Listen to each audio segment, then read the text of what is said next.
అది మహా అద్భుతం. అందరికీ కళ, మన హిందువులు అందరి కళ అది. ఎప్పటి నుంచో ఉన్నది. ఈ మోదీ గారి పుణ్యం అంటూ మనకి అందరికీ కళ నెరవేరింది. దానికి మాత్రం ఆయనకి అందరూ రుణపడి ఉంటాము. ఈ విషయంలో మాత్రం ఎటువంటి సందేహం లేదు. మన హిందూ ధర్మాన్ని వెనక ఉండి నడిపిస్తున్న మహానుభావుడు.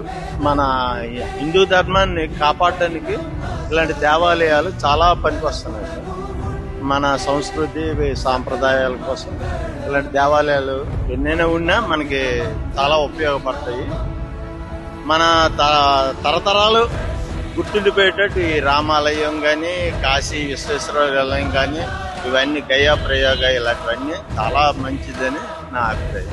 ఈ ప్రధానమంత్రి నరేంద్ర మోడీ గారు కృషి ఇందులో ఉన్నది సార్. దానికి మా అందరూ కృతజ్ఞతలు తెలుపుతాం. అసలు ఈ కన్స్ట్రక్షన్ అనేది సాధ్యం అవుతుంది అనుకున్నాం. అంటే చాలా గొడవలు, కోర్టు కేసులు దీనిపైన చాలా జరిగాయి కూడా పాస్ట్. సో మీరేమనుకున్నారు దానికి? అవును, జరదనుకున్నాం. కాకపోతే ఇప్పుడు నరేంద్ర మోడీ వచ్చి గట్టి పట్టుకొని దాన్ని సాధించారు.